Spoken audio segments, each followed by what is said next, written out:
Hello and welcome, and thank you so much for joining us. Today we have in our presence Mr. Jana. He works for National Geographic. He's also a citizen scientist.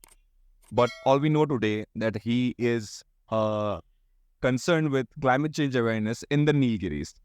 Thank you so much for joining us today, sir. Pleasure. Today for today's interview, I have a short couple of questions. So before we begin, I just wanted to know a little more about your work. So, Mr. Jana, what is your motivation? How are you motivated to work the way you work?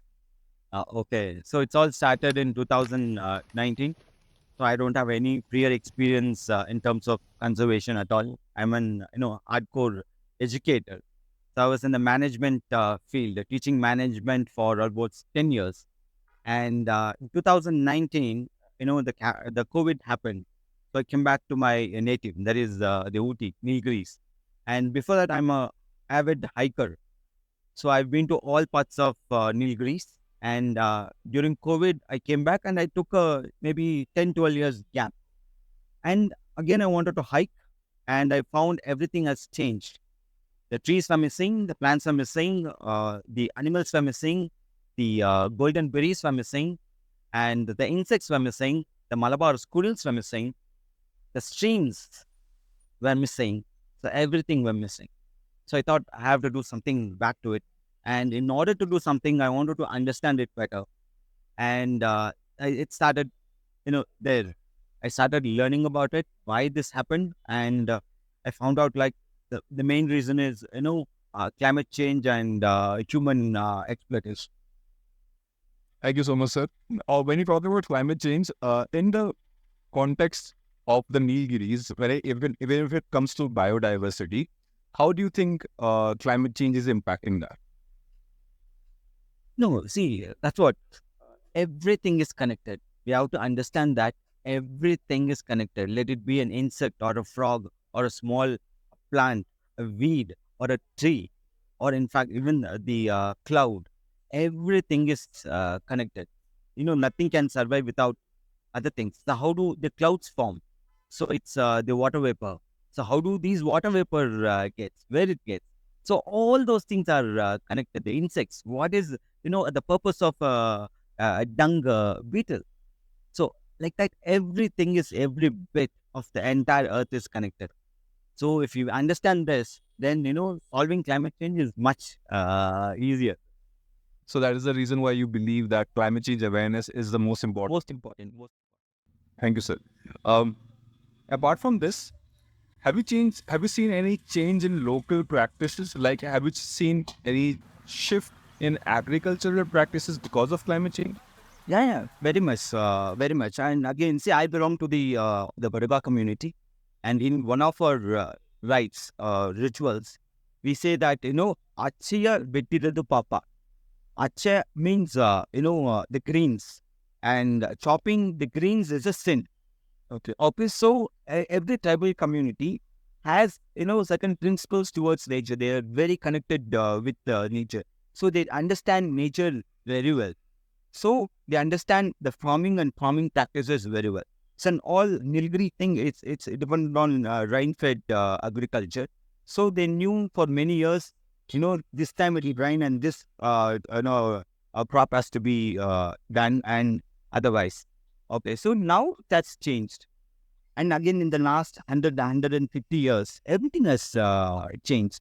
Maybe I can add one more thing. Why India and China has the highest population? Um, because we have abundant resources. Is that it? Excellent. What kind of resources? Good soil. Okay, I give it to you. Good soil agriculture. agriculture, beautiful.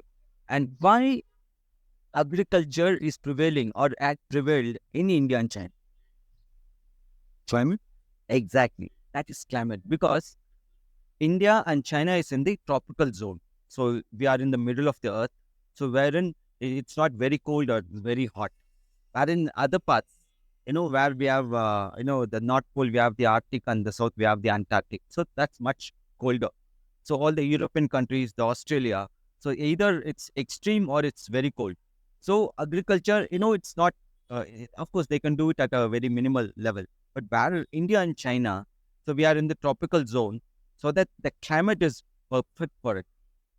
So where there is good climate, we can produce more agricultural foods, and where agriculture farming happens, more food, and where more food, more population. Okay, so climate is significant for the basic necessity food. So it's also very precarious, the whole situation with Yeah. climate change, right? Yeah. So any effect on agriculture has maybe very long-lasting effects on the economy of a country as well. So in all your research, have you come across any community-led initiatives or tribal initiatives or grassroots initiatives done by people to address the effects of climate change? So not really, because see, they are not aware of it. Okay, the first thing is the communities, or let it be anybody, for that matter, they are not aware of it. Actually, what is happening? Okay, so they don't know, the rainfall, the missing rainfall, or the weather, the climate. They don't know it's because of climate change. Okay, so this awareness has to be, given to the communities first. Another thing is, see, now we have altered it. We have altered it. See, there are two main crops in India, or let it be in China, even those days. So one is rice and wheat. Wheat is during winter and rice during summer. The summer time the rice grows, and winter time the wheat grows. So now we have multiple, due to our globalization, we have multiple crop on crop patterns. So proper planning has not been done. So we should research, and we do the planning properly, crop planning, like what crop has to be done on what time, and the yielding period. So those things has to be researched and given to the farmer. That is important. Otherwise, going with a see, I don't know about other states or districts, but Nilgiri, mostly we depend on the English vegetables. Okay, so this again, people think there's another effect by this missing rainfall. People think that there is something wrong with the crop. So what they do is they apply more pesticides, or fertilizers. Okay, so in order to get it quickly. So that's another effect of it. So we have to create that awareness, like why exactly these climates are missing, and what could be done. We had to come inside because it was getting very loud outside. We were discussing about how local-led initiatives are so important in this context, which also brings me, sir, to the question that Tamil Nadu is actually abundant, especially in the Nilgiri region. It is very abundant. So if I go up to a farmer or a local and I ask them about climate change, they will just look around and say everything is so green, everything is so beautiful. Where is climate change? So, do you think it becomes a little more challenging in this region to raise awareness about climate change? And if you do, what kind of localized examples do you give to people to show that climate change is real?